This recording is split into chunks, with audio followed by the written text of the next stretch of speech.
നമസ്കാരം, ഞാൻ ജിനേഷ്. വീഡിയോയിലേക്ക് സ്വാഗതം. 80കളുടെ മധ്യത്തിൽ ജനിച്ച ഞാനടക്കമുള്ള എൻ്റെ ഒരു ജനറേഷൻ സിനിമകൾ കണ്ടു തുടങ്ങിയതും അതുപോലെ നടീനടന്മാരോട് ആരാധന തോന്നി തുടങ്ങിയതും ഏതാണ്ട് 80കളുടെ അവസാനമോ 90കളുടെ ആദ്യമോ ഒക്കെ ആയിരിക്കും. എന്നെ സംബന്ധിച്ച് പറയുകയാണെങ്കിൽ എൻ്റെ വീട്ടിൽ നിന്നും തിയേറ്ററിൽ കൊണ്ടുപോയി കാണിച്ചിട്ടുള്ളത് അനശ്വരം, ഗോഡ് ഫാദർ, അഭിമന്യു, ആ സിനിമകളൊക്കെ ഇറങ്ങിയ ഒരു പീരീഡ് ഓഫ് ടൈമിലാണ്. അപ്പോൾ അതുപോലെ ഞങ്ങളുടെ നാട്ടിൻപുറത്ത് സ്കൂളിൽ തുണിയൊക്കെ വലിച്ചു കെട്ടി സ്ക്രീൻ ഉണ്ടാക്കിയിട്ട് പ്രൊജക്ടറൊക്കെ സെറ്റ് ചെയ്തിട്ട് വരവേൽപ്പ്, ജനുവരി ഒരു ഓർമ്മ, സംഘം, നാടോടിക്കാറ്റ്, അതുപോലെ ഇന്ദ്രജാലം, ഈ സിനിമകളൊക്കെ നമ്മൾ കാണിച്ചു തന്നിട്ടുണ്ട്. നാട്ടിലുള്ളവർ കണ്ടക്ട് ചെയ്തിട്ടുണ്ട്, പ്രദർശനം നടത്തിയിട്ടുണ്ട്. അങ്ങനെ അത്തരം സിനിമകൾ കണ്ട് മോഹൻലാലിനോടും മമ്മൂട്ടിയോടുമൊക്കെ വലിയ ആരാധന തോന്നുകയും പ്രത്യേകിച്ച് മോഹൻലാലിൻ്റെ വലിയൊരു ഫാനായി മാറുകയും ചെയ്തു. എന്നാൽ ഈ ഒരു കാലത്തിന് വളരെ മുൻപ് തന്നെ സിനിമകൾ കണ്ടു തുടങ്ങിയിരുന്നു. അത് ടി വിയിലായിരുന്നു. ടി വിയിൽ ഞായറാഴ്ച വൈകുന്നേരം 4 മണിക്ക് വരുന്ന സിനിമയായിരുന്നു ആകെ ഒരാശ്രയം.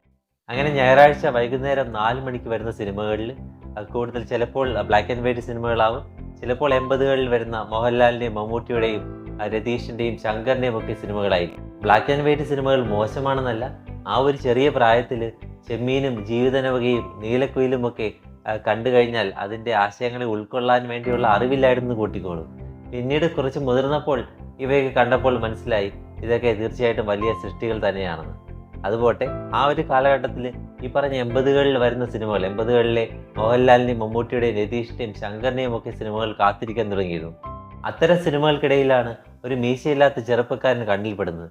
ചില സിനിമകളിൽ അയാൾ സോളോ ഹീറോ ആയിരുന്നു, കോളേജ് കുമാരനായിട്ട്.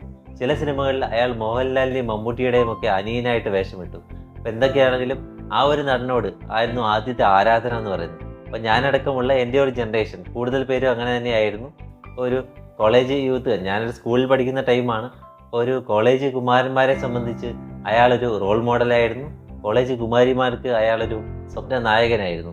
പിന്നീട് പല യുവനായകന്മാർ പല കാലഘട്ടങ്ങളിലായി തരംഗം സൃഷ്ടിച്ചിട്ടുണ്ട് ഈ സ്കൂൾ കോളേജ് വിദ്യാർത്ഥികൾക്കിടയിൽ.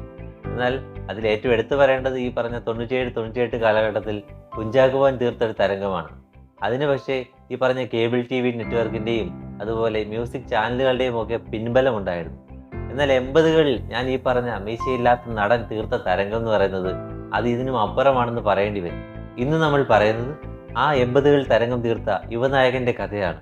ഇതിനോടകം പലർക്കും ആളെ പിടികിട്ടിട്ടുണ്ടാവും. അങ്ങനെയുള്ളവർ പേരൊന്ന് കമൻറ്റ് ചെയ്തോളൂ. കഥയിലേക്ക്. വർഷം 1983. വിഖ്യാതനായ മഹാനായ ചലച്ചിത്രകാരൻ പത്മരാജൻ തൻ്റെ കൂടെവിടെ എന്ന സിനിമയിലേക്ക് മമ്മൂട്ടിയോളം പ്രാധാന്യമുള്ള റോളിൽ അഭിനയിക്കാനായി ഒരു കൗമാരക്കാരനെ തിരക്കി നടക്കുന്ന സമയം. ഒരു നിരവധി സ്ക്രീൻ ടെസ്റ്റുകൾ നടത്തിയെങ്കിലും പത്മരാജൻ്റെ കൺസെപ്റ്റിനൊത്ത് ആരും ഒത്തുവന്നില്ല. അങ്ങനെ ഇരിക്കെയാണ് 6 അടി 2 ഇഞ്ച് പൊക്കമുള്ള ഒരു കൗമാരക്കാരനെ, റാഷിൻ എന്നു പേരുള്ള ഒരു കൗമാരക്കാരനെ പത്മരാജൻ ശ്രദ്ധിക്കുന്നത്. മലപ്പുറം ജില്ലയിലെ നിലമ്പൂർ സ്വദേശികളായ അബ്ദുറഹ്മാൻ്റെയും സാവിത്രി നായരുടെയും മകനായിരുന്നു റാഷിൻ. അയാൾ ജനിച്ചത് അബുദാബിയിലായിരുന്നു. തൻ്റെ നായകൻ ഇത് തന്നെയെന്ന് പത്മരാജൻ ഉറപ്പിക്കുകയും അങ്ങനെ ആ നടൻ ഈ റോളിലേക്ക് കാസ്റ്റ് ചെയ്യപ്പെടുകയും ചെയ്തു. അതായിരുന്നു ആ നടൻ്റെ ആദ്യത്തെ രംഗപ്രവേശനം എന്ന് പറയുന്നത്. സിനിമയിലെത്തിയതോടെ റാഷിൻ തൻ്റെ പേരൊന്ന് മാറ്റി. ആ പേര് പിന്നീട് വലിയ തരംഗമായി മാറുകയും ചെയ്തു. ആദ്യ സിനിമയിൽ കൂടി തന്നെ അയാൾക്ക് മികച്ച സഹനടനുള്ള സ്റ്റേറ്റ് അവാർഡ് ലഭിച്ചു. തുടർന്ന് തിരിഞ്ഞു നോക്കേണ്ടി വന്നില്ല. പിന്നീട് അങ്ങോട്ട് നിരവധി സിനിമകളിൽ അയാൾ നായക വേഷത്തിൽ കാസ്റ്റ് ചെയ്യപ്പെട്ടു. പൂമുഖപ്പടിയിൽ നിന്നെയും കാത്ത്, കാണാമറയത്ത്, പാർത്ത, അടിയൊഴുക്കുകൾ, അതുപോലെ സുനിൽ വയസ്സ് 20, ഗായത്രി ദേവി എൻ്റെ അമ്മ, അങ്ങനെ നിരവധി സിനിമകൾ. ഇത്തരം സിനിമകളിലൂടെ അയാൾ ഒരു വലിയ തരംഗം തന്നെ തീർത്തു. അതായത് ഒരു സമയത്ത് മോഹൻലാലിനേക്കാളും മമ്മൂട്ടിയേക്കാളും ഒക്കെ ഡിമാൻഡുള്ള നടനും തിരക്കുള്ള നടനുമായി അയാൾ മാറി. പൂമുഖപ്പടിയിൽ നിന്നെയും കാത്തുന്ന സിനിമയിൽ അയാളുടെ വില്ലനായി മോഹൻലാൽ അഭിനയിച്ചു എന്ന് പറയുമ്പോൾ അതിൽ തന്നെ ഉണ്ടല്ലോ കാര്യങ്ങൾ. എന്നാൽ 80കളുടെ അവസാനം അയാൾ തമിഴിലേക്കും തെലുങ്കിലേക്കും ഒക്കെ ചുവട് മാറ്റുകയും അവിടങ്ങളിലെ സൂപ്പർ നായകനായി മാറുകയും ചെയ്തു. അങ്ങനെ മലയാളത്തിൽ സിനിമകൾ ചെയ്യുന്നത് കുറഞ്ഞു. ആ സമയത്തേക്കും മോഹൻലാലും മമ്മൂട്ടിയും ഒക്കെ മലയാള സിനിമയിലെ വടവൃക്ഷങ്ങളായി മാറുകയും കൂടെ സുരേഷ് ഗോപി, ജയറാം, മുകേഷ് എന്നീ നടന്മാർ ഉയർന്നു വരികയും ചെയ്തു. പതിയെ അയാളെ മലയാളികൾ മറന്നു. ഇടയ്ക്കിടയ്ക്ക് മലയാളത്തിലേക്ക് എത്തി നോക്കിയെങ്കിലും പഴയ വിജയം ആവർത്തിക്കാൻ അയാൾക്കായില്ല. അങ്ങനെ മലയാളത്തിൽ നിന്ന് നീണ്ട ഇടവേള എടുക്കുകയും പൂർണ്ണമായും തമിഴിലും തെലുങ്കിലും കോൺസെൻട്രേറ്റ് ചെയ്യുകയും ചെയ്തു. എന്നാൽ ഒരു വലിയ കാലയളവിന് ശേഷം 2007 അതിശക്തമായ തിരിച്ചുവരവ് നടത്താൻ അയാൾക്കായി.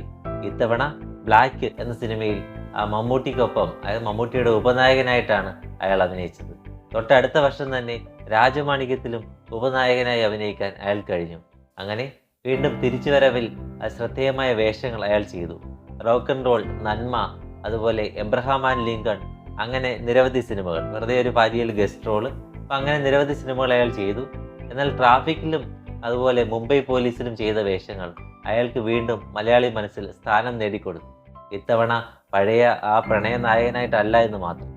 അങ്ങനെ ആ തിരിച്ചുവരവിൻ്റെ കാലഘട്ടത്തിൽ ആ 80കളിലെ മീശയില്ലാത്ത നായകനാണോ, അതുപോലെ തിരിച്ചുവരവിലെ ആ സീരിയസ് വേഷങ്ങൾ ചെയ്യുന്ന മീശയുള്ള നായകനാണോ ബെറ്റർ എന്നുള്ള രീതിയിലുള്ള ഒരു ചർച്ച മീഡിയയിൽ നടന്നതായി ഓർക്കുന്നു.